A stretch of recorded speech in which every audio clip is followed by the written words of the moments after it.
देखो, बहुत सारे बच्चे ना बहुत ज़्यादा डाउट में हैं कि कैसे एग्ज़ाम की तैयारी करें। हिंदी, इंग्लिश ये आपके पहले विषय कई बच्चों का पर्यावरण पर्यावरण, हिंदी, इंग्लिश ये कई बच्चों के सबसे पहले सब्जेक्ट्स होते हैं जिनका एग्ज़ाम पहले रख दिया जाता है। तो पर्यावरण है तो दिक्कत वाली बात नहीं है, क्योंकि कुछ कॉमन से क्वेश्चन आते हैं जिसका आंसर कोई भी लिख सकता है। जैसे कि वायु प्रदूषण, मृदा प्रदूषण, जल प्रदूषण या कोई सा भी प्रदूषण। जैव विविधता आती है जिसको पढ़ना पड़ेगा, क्योंकि बिना पढ़े आप उसके बारे में नहीं लिख सकते।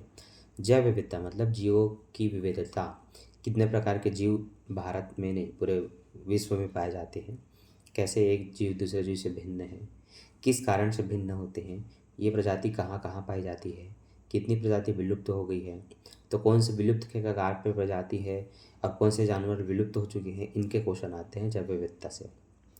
तो ये कुछ कॉमन से क्वेश्चन होते हैं दो चार, जिसको कोई भी बच्चा लिख सकता है, मिनिमम 30 नंबर ला सकता है। तो उस पर ज़्यादा हेडेक नहीं है, जो मैंने बताया उस टॉपिक को पढ़ लेना। पर्यावरण क्या है, बेसिक से क्वेश्चन आता है, वो पढ़ लेना। जल संसाधन क्या है, जल संसाधन का उपयोग कहाँ कहाँ होता है, ठीक है, और उसकी संरक्षण कैसे कर सकते हैं, ये बेसिक से क्वेश्चन होते हैं। सभी बच्चे इसको पढ़ सकते हो, एग्जाम में यही आता है।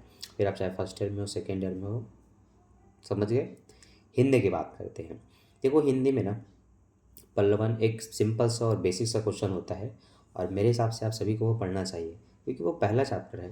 और आपने पहला चैप्टर नहीं पढ़ा तो क्या पढ़ा। पल्लवन का मतलब होता है किसी भी बात को बढ़ा चढ़ा करके बताना, मतलब उदाहरण का प्रयोग करके विस्तार से और बताना।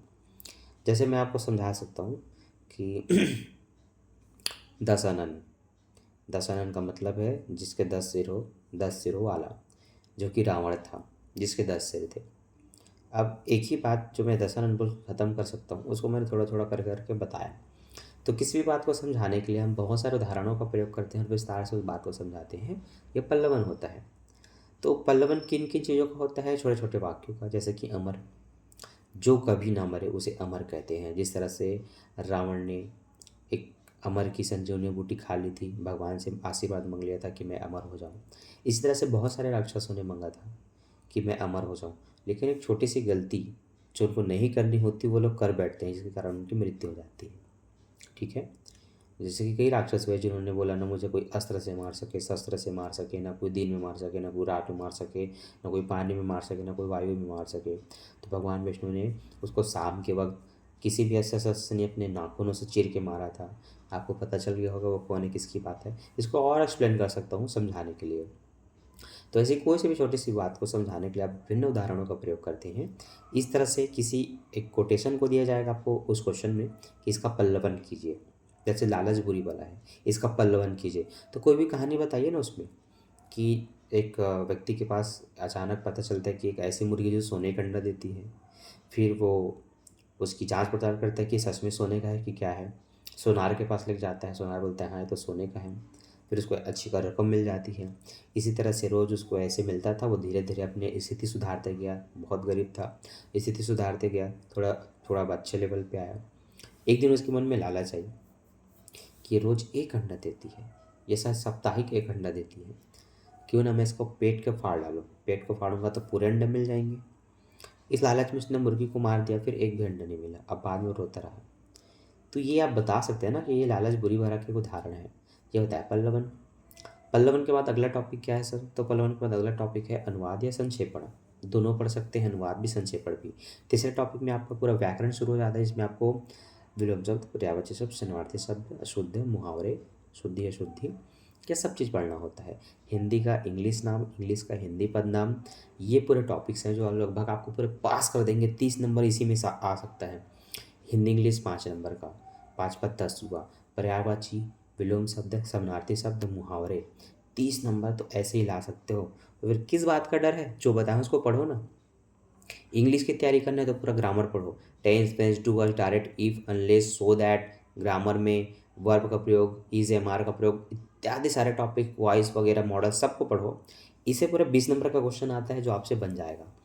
किस तरह से क्वेश्चन आते हैं जानने के लिए पिछले साल का क्वेश्चन पेपर दे सकते हैं। टेलीग्राम में ज्वाइन हो सकते हैं। टेलीग्राम में हमारा कॉमर्स विद शंकर सर, वहाँ पर जाकर के आप पीडीएफ देख सकते हैं, जिसमें फर्स्ट ईयर सेकेंड ईयर दोनों का मैंने एक साथ डाल दिया है। अपना अपना उसमें से देख लेना। इंग्लिश के क्वेश्चन पेपर को देख करके आपको आइडिया मिल जाएगा कि किस तरह से क्वेश्चन आते हैं और हमें कैसे तैयारी करनी है। लेटर्स लिख लेना है, एक ऐसे लिख लेना है, पैराग्राफ है, बहुत सारी चीज़ें हैं जिसकी प्रैक्टिस आपको करनी पड़ेगी बहुत ज़्यादा नंबर लाना चाहते हो तो। मिनिमम पास होना है ना, तो व्याकरण पे, ग्रामर पे फोकस करो, थोड़ा सा पैराग्राफ देख कर लिख लेना, कुछ ऐसे लिख सकते हो, कुछ क्वेश्चन आंसर चाहो तो पढ़ो, तो मत पढ़ो। तो ये कुछ बेसिक से टिप्स होते हैं आप सभी के लिए, ताकि आप थोड़ा रिलैक्स हो करके ईजिली इन टॉपिक को आराम से पढ़ करके समझ करके तैयारी करो। रटने पे जाओगे ना तो इतना जल्दी नहीं रट सकते, बहुत सारे क्वेश्चन हैं। रटना किसको पड़ेगा? जैसे कुशल विस्तारक के गुण, उसमें भी क्या रटना है उनके, वो 8 पॉइंट।